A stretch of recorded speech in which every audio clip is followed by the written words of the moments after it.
Watermelon, watermelon, watermelon, watermelon. Mmm. Mmm.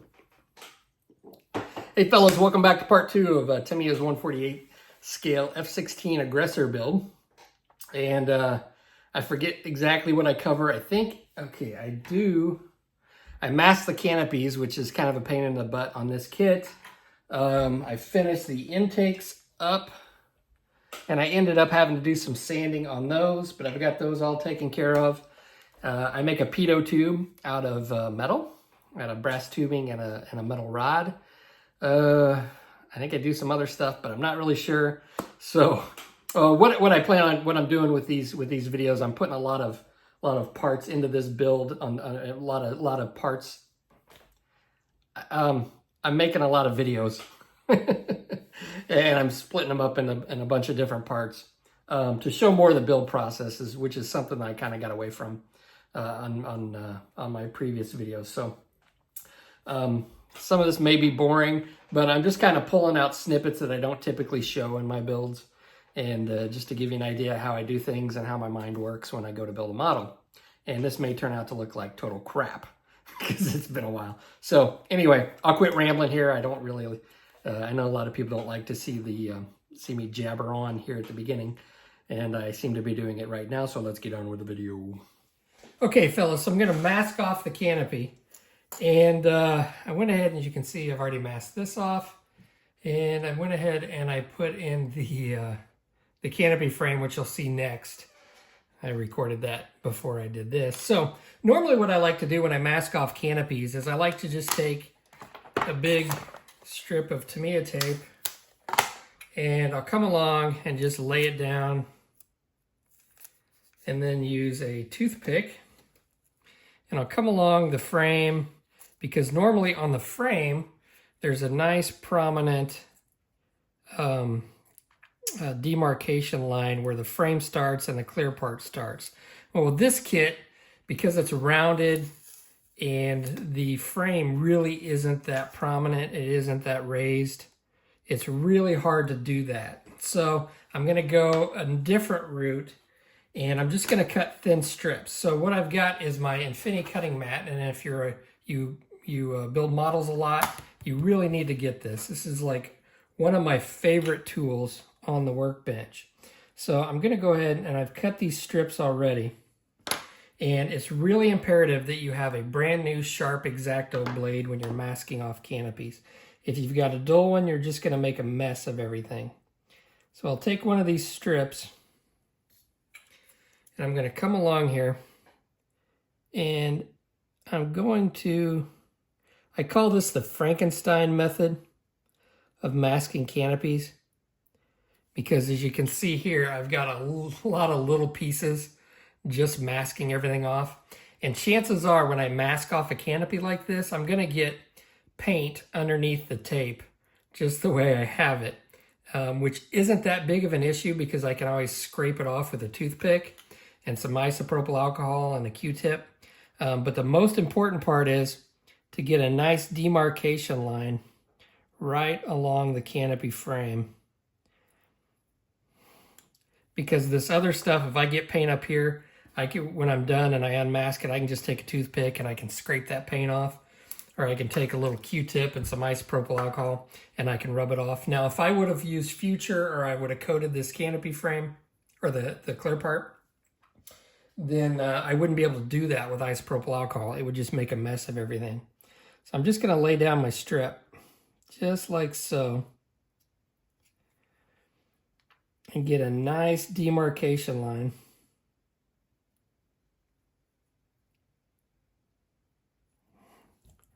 And hold it up to the light to make sure that I got it right along the edge there. This way I'm really not cutting too much on the actual clear part, because I actually tried to do it in one piece on here, and I tried cutting it up against the light. I held it up against the light to see if I could see it.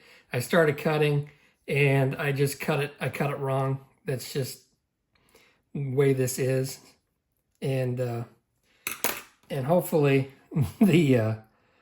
I cut into the plastic. Hopefully you won't be able to see that in that canopy there that I tried that on. So this is the method I'm going to have to go for right here. So I'm just going to take my toothpick and I'm going to burnish this down really well. I'll take my sharp, I think this is my sharp X-Acto blade. I'm going to come along here, find where this goes. And that way I'm not cutting, I'm just cutting into the canopy on small strips.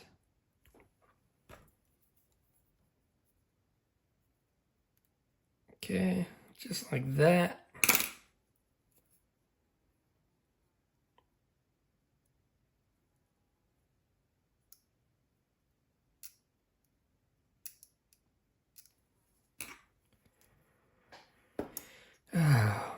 This is I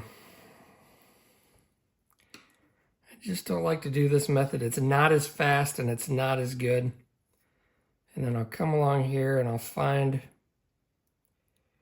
where the canopy frame should start and just cut this and pull it. Now, if I had a dull X-Acto blade, I wouldn't be able to do that. Okay. And then I'll just go along the entire edge. I'll just kind of outline it in these small strips right along here.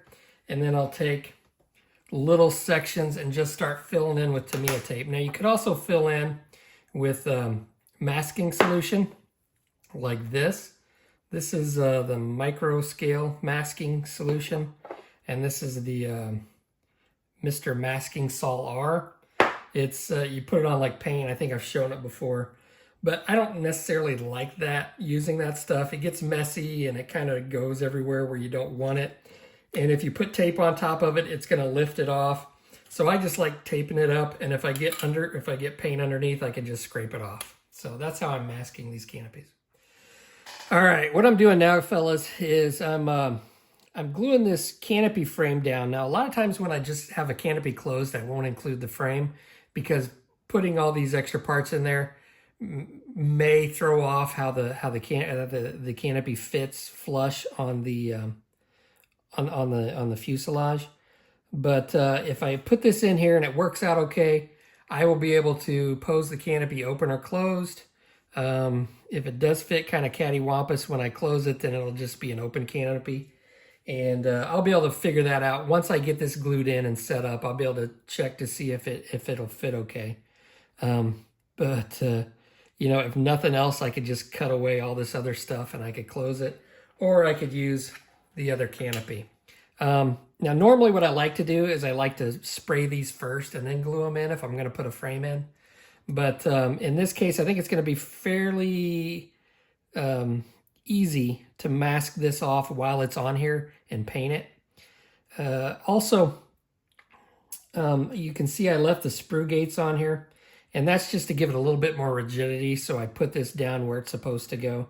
Because if I cut these sprue gates off, then I'm kind of left to the whims of this spindly little frame. And it may go where it's not supposed to be going. So what I'm doing is I'm just using just a little bit of Tamiya extra thin at a time. I'm just putting it along this edge and I'm moving slowly and just slowly holding this with my tweezers. And my main goal is not to use so much Tamiya extra thin that the plastic melts and oozes out all over my nice clear canopy. So I'm going to continue doing this, and then we'll see what it looks like when it dries and see what the fit's going to look like. Oh, let's see. So I've went ahead and I've test fitted the canopy with the canopy frame in it, which is the tinted version, which is what I think I'm going to use. And it fits nicely. Let's grab the other part. Where is the other part? Okay. Let's grab the back part, which for some reason that fits somewhat. Yeah, that fits okay. I mean, it doesn't like lay down perfectly for whatever reason. Not sure why. Yeah, there we go. Okay. That fits okay. So the canopy frame fits pretty well it fits perfectly when I put it in the open position. So that actually fits pretty darn good. Does it? Yeah, it looks weird in the camera. For some reason it looks off in the camera, but I don't think it's off. I'm looking at it straight on, and it looks good to me. Okay, so there it is in the open position. It looks pretty good. But when I go ahead and I set it down in the closed position, it fits well on one side and not so good on the other.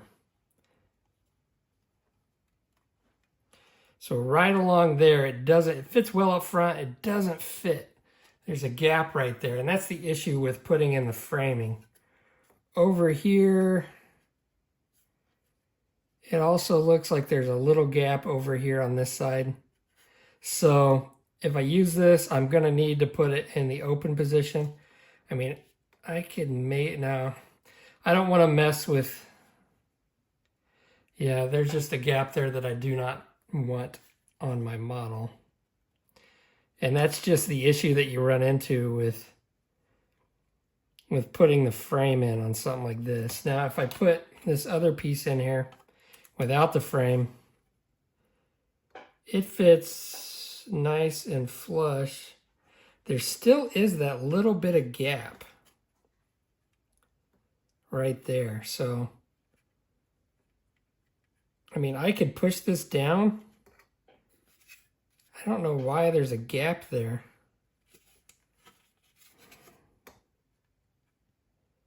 Just a tiny little gap. I could fill that in. I think it might be because there might be something right along here. I'll have to figure that out. It's almost like this doesn't meet up with this quite perfectly, and it's causing that issue. So I may come in here with a sanding stick, but that feels fine. Not really sure why, but I think what I'm going to do is just leave the canopy in the open position, and that's how it's going to be displayed. I think that's the route that we're going to go with, fellas. I think that's how we're going to have to pose this. Now, for the seat, since the seat really doesn't have any seatbelt detail, and I didn't bother getting aftermarket stuff because I just don't like working with aftermarket stuff, I went ahead and I made the pilot. I'm going to have to do some work on him because he looks pretty crappy. But I made the pilot just to make up for the fact that I don't have seatbelts. I may put a couple strips of tape to look like the seatbelts are here, but looks like he's got seatbelts on his body. So I'm not going to, so basically I'm just using the pilot to not have to worry about having seatbelts. And then he'll go in here like so. I guess like that. And then we'll put the canopy in the open position. So we're going to have a pilot and an open canopy. Just like so. So that's how we're doing it, fellas. That's the way we're doing it. Something looks, okay, there we go. There we go. All right, I think that'll look okay. Last we left off with the intakes, I was putting a coat of Mr. Surfacer. I ended up putting a second coat down the seam line. And then I think I'm going to be okay with that, but I do have a couple bubbles. So hopefully the camera will pick that up. There's some bubbles. So what I'm going to do is I'm going to sand those away. I didn't really plan on sanding, but I don't like the look of the bubbles that I left in there. So what I've done is I've got some of these Infinity sanding sponges, and I love these things. They really take away material. But I've cut little pieces of it off, and there's a plastic core on the inside to give it some rigidity. So I cut pieces off, and then I'll cut that little plastic core out, and I'm left with like little pieces of sponges that I can put on the end of my tweezers here, and I can get in there and I can just sand away in those tight little spaces. And I'm not putting hardly any pressure. I'm just letting the sanding sponge do the work.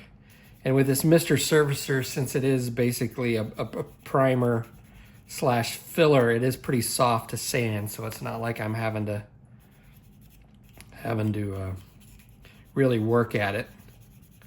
And I just want to get those bubbles out and those little imperfections that I have in there.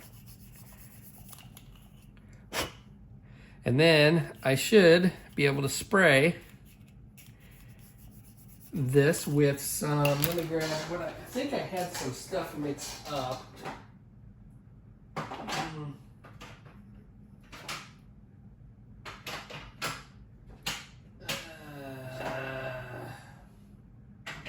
I have to look. I thought I had some Insignia white mixed up. I like to spray my intakes like an off-white. So either way, I'm gonna get these taken care of. I'm gonna spray these and then we'll go ahead and put the outside pieces on and hopefully get ready to do the cockpit, the interior on this thing. So I'm turning my attention to the nose of the aeroplane, and I went ahead and I filled in with my CA glue and metallic pigment over here, the seam line, and I've got that all nice and sanded. I taped off the areas where I've got some raised detail here, and so I didn't ruin that. And I think it's pretty squared away. Now, this does have a pitot tube or an antenna on the front of the nose here, and it's plastic. And if I plan to ship this, if I end up selling this plane, if it's good enough, I can sell it on eBay. I'm going to ship it, and these have a tendency to break off really easy, these plastic ones. So as you can see right here, I'll probably go ahead and I'll paint this and have it as a spare, but I want to make my own with metal, because it's just, I found that they're obviously a little more sturdy and they're less likely to break off. So what I've got here is I've got a bunch of different size brass tubing. I bought just a sampler platter, if you will, of brass tubing long ago, and I keep them in these little containers here. I've also, you can order different size brass tubings from, I got these from like eBay or Amazon or something, but just different sizes to have on hand. I've also got this like steel, some kind of a steel rod. This isn't tubing. This is an actual rod. I think I had these from like a leftover from a Tamiya kit, but they're solid. So that's going to be the core of this pitot tube, which is about the same size. I've got my brass tubing here. And if you've never actually cut brass tubing, like especially with these small pieces, you just take a razor blade and you roll it gently, and it will cut these pieces of brass tubing right in half. Now there is typically a little burr, but you can sand that away. The brass is really soft, and it does sand pretty well. So what I've done is I've cut a little section here, and I've sanded one end, and I don't know if the video will pick it up, but I've kind of rounded that one end off. And I'm just going to slide this over the core of my steel rod here. And I'm going to use some CA glue and glue that down. I'm going to try to basically match the size of this pitot tube.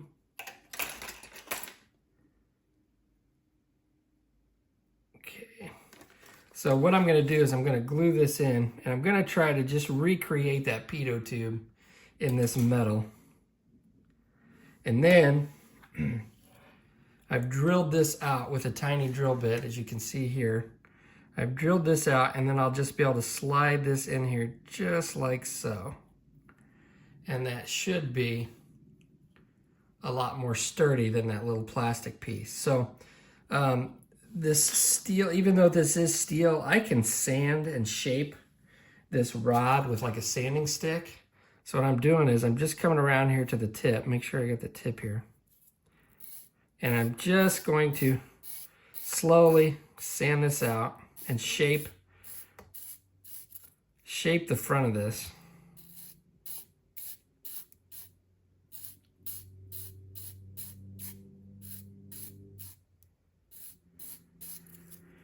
And try to shape it and get it as close as I can to the plastic part, okay? So once I get this all sanded, I'll probably sand the rest of this just to rough it up so it holds paint, because the paint that I use doesn't really hold too well on metal. But I'll just kind of rough it up so the paint sticks a little bit better. And we should be good to go. Now, I haven't really checked, but I assume the front of this is going to be like metal. So instead of spraying this with a metal, I'll probably just leave this unpainted, or just sand this off once I get the rest of it painted. And so it does look the way it's supposed to look. So I may not even need to paint the tip of this. So that is what I'm doing. And to get the glue on here, what I'll do is I'll just put my, here we go, find my rounded end. It's kind of hard to see, but I'll just put some CA glue right here, and then I'll move this down to where I need it. And that should be enough to hold it on there, and then just be able to stick it in there when I'm done. All right, so let's take a look at these intakes, and I'm about finished up with them. And I think they turned out pretty good. You can see I've got the inside sprayed with Insignia white. And basically, I've just got some gloss white mixed with a little bit of yellow to give it a yellow tint. And this is about the only time I ever use this is for intakes. And I think it's a pretty good color for that. And I've got this one done. Looks pretty good. It looks pretty shiny in there. I think it looks pretty nice. So what I've done is I thinned this down with some Mr. Color leveling thinner. I turned my air pressure way down to like just a little under 10 PSI with my Iwata airbrush, which has a 0.35 millimeter needle on it. And I just slowly built up that color. There's a little bit of a bubble that I didn't quite get out that shows up in there, but you're not gonna be able to see that once it's on the model. And I think it looks pretty good. The seams look pretty decent, not too bad. Nice smooth finish on the inside. If you have your air pressure up too high and you spray it too dry, what's gonna happen is that paint in there is gonna get, it's gonna swirl around and it's gonna get pebbly, and you're not gonna have a very smooth texture. And you can see that I kind of got away with it with that low air pressure and really thin paint and just layering it. So that's pretty much how I did that. I didn't cover it because it took me about 20 minutes to paint the whole thing. It's because I was moving slow, and with low air pressure and thin white paint, it does take a while to get it done. But if you're careful, you can come up with something that I think looks reasonably well done. So I think I'm going to end the video here. I don't want to make these too long since I'm doing a lot of parts to it. So I will catch you on the next episode, which should be out hopefully in a few days.